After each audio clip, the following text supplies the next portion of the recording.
അതിന് ഒരു മാധ്യമപ്രവർത്തകൻ എന്ന് സ്വയം അവകാശപ്പെടുന്ന ഒരാളുണ്ട്, ഹൈദരാലി. ശരിക്കും പറഞ്ഞാൽ ഒരു സാമൂഹിക പ്രശ്നം എന്ന് വേണമെങ്കിൽ ഇവരെ പറയണം. എന്തുകൊണ്ടെന്ന് വെച്ചാൽ ഒരാളുടെ ഒരു പ്രൈവസിയിലേക്ക് നുഴഞ്ഞു കയറുക, അല്ലെങ്കിൽ അവർ കംഫർട്ടബിൾ അല്ലാത്ത സമയത്ത് പോയിട്ട് അവരുടെ ചോദ്യങ്ങൾ ചോദിച്ച് അവരെ വല്ലാതാക്കുക എന്നുള്ള രീതിയിലൊക്കെ പരിപാടി ചെയ്യുന്നൊരു വ്യക്തിയാണ്.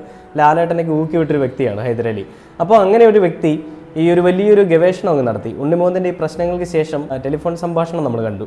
അതായത് ഉണ്ണിമുകുന്ദൻ തല്ലി എന്ന് പറയുന്ന സ്ഥലത്ത് CCTV ദൃശ്യങ്ങളിലൊന്നുമില്ല എന്നുള്ളൊരു കേസ് അല്ലെങ്കിൽ ഒരു ന്യൂസ് വന്നപ്പോൾ ഉടനെ ഹൈദരാലി അങ്ങ് CID ആയിട്ട് ചെയ്തതെന്ന് പറയുന്നത് ഒരു പോലീസുകാരനാണെന്നുള്ള വ്യാജേനയാണോ അത് പോലീസുകാരാണോ അറിയില്ല, ഒരാളെ വിളിച്ചിട്ട് അതായത് ഉണ്ണിമുകുന്ദൻ ഇങ്ങനെ തല്ലി എന്നുള്ളത് സത്യമാണോ, അതിന് ദൃശ്യങ്ങളൊക്കെ ഉണ്ടോ എന്ന് ചോദിക്കുന്നത്. അപ്പോൾ അയാൾ പറയുന്നുണ്ട് ദൃശ്യങ്ങളുണ്ട്, അത് വ്യാജമാണെന്ന് ആരാ പറഞ്ഞത്, അത് 24 ന്യൂസ് ഒരു വ്യാജ വാർത്ത ഇട്ടതാണ്, അങ്ങനെയൊന്നും അല്ല, ഉണ്ണിമുകുന്ദൻ തല്ലിയതിന് വ്യക്തമായിട്ടുള്ള തെളിവുകളുണ്ടെന്ന് പറഞ്ഞുകൊണ്ട് അതിൻ്റെ റെക്കോർഡിംഗ് കിട്ടി.